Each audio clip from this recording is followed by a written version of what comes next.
A ver, hoy tenemos la historia de Green Blend, una empresa peruana exitosa que de repente se encontró frente a una crisis silenciosa, una que amenazaba con derrumbarlo todo.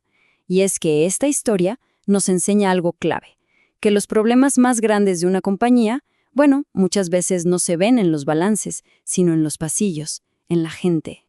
Todo comenzó con esta cifra, un 10%, pero ojo, un 10% menos de productividad.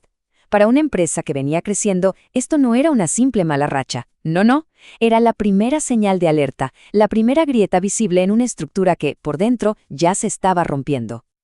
Pero si el primer número era una grieta, este era un terremoto, 30% de rotación anual. Imagínense eso por un segundo. Es como intentar llenar una cubeta con un agujero gigante.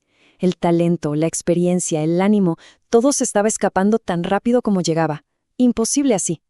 Entonces, la pregunta del millón era esta. ¿Qué estaba fallando en Green Blend? La dirección tenía que responder, y rápido, porque ya no se trataba solo de recuperar la productividad, se trataba de salvar el alma misma de la compañía.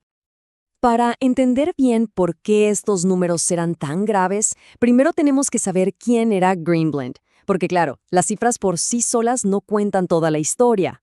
Miren, Green Blend no era una corporación gigante y anónima, era una empresa más bien familiar, de Trujillo en Perú, apenas 45 personas, pero con una misión enorme, ser líderes en alimentos saludables. O sea, su identidad no se basaba solo en las ganancias, sino en un propósito. Y esta frase de su CEO, María Paredes, lo resume todo. Es que te llega, ¿no? El problema no era de máquinas ni de mercado, era una crisis de fe. La conexión de la gente con la misión de la empresa se había roto. Porque claro, detrás de esos porcentajes fríos había personas. Y el verdadero problema no estaba en los procesos, sino en cómo se sentían esas personas cada mañana al ir a trabajar. Ella es Rosa Guamán, la supervisora de planta, una mujer con más de 20 años de experiencia, el corazón de la operación, vamos.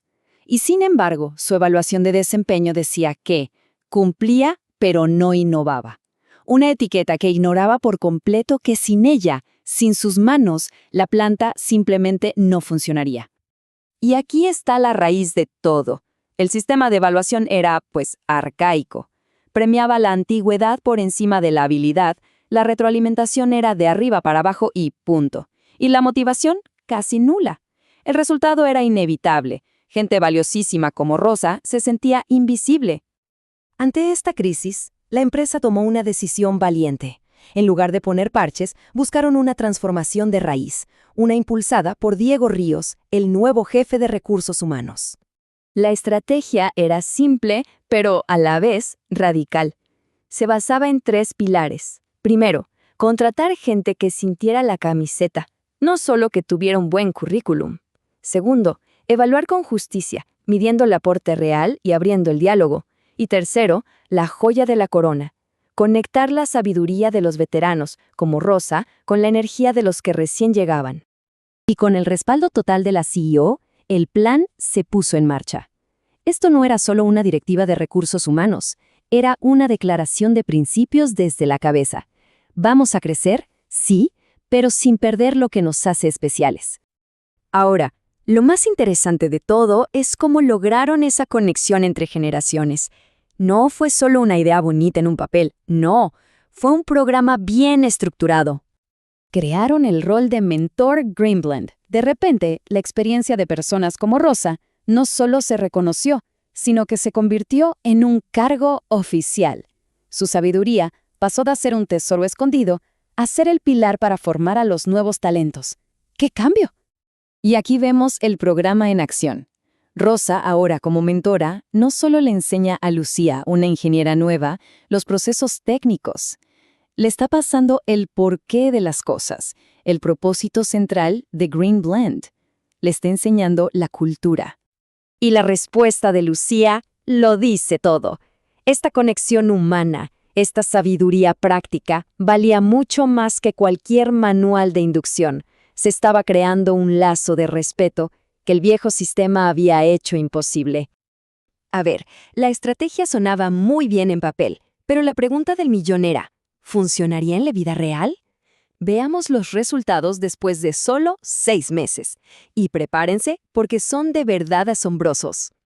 ¿Se acuerdan de esa caída del 10% que encendió todas las alarmas? Bueno, en solo 6 meses, no solo se revirtió, sino que la productividad se disparó a un crecimiento del 18%.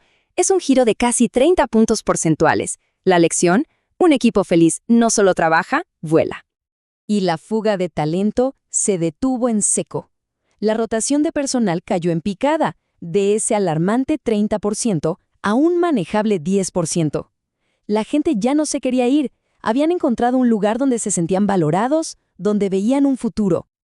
Pero este es el número que lo explica todo. La satisfacción del personal pasó de un tibio 60% a un increíble 95%. Y esto no es solo un dato para recursos humanos, ¿eh? Este es el motor que impulsó todos los demás resultados. Cuando la gente quiere estar donde está, la magia sucede. La conclusión de Diego Ríos, el arquitecto de este cambio, es contundente. Esto no fue un acto de caridad, fue una estrategia de negocio súper inteligente. Invertir en la cultura, invertir en las personas, generó un retorno real, tangible y medible. Y cerramos con esta reflexión final de la CEO. Green Blend, una empresa dedicada a la sostenibilidad en sus productos, descubrió que la sostenibilidad más importante es la de su propio equipo. Por fin, su cultura se alineó con su misión. Así que el caso de Green Blend nos deja con esta pregunta para pensar. ¿Y si la cultura de una empresa no es algo blando, sino el activo más sólido y sostenible que se puede construir?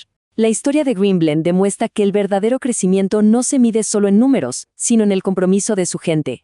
Una lección vital, sin importar la industria.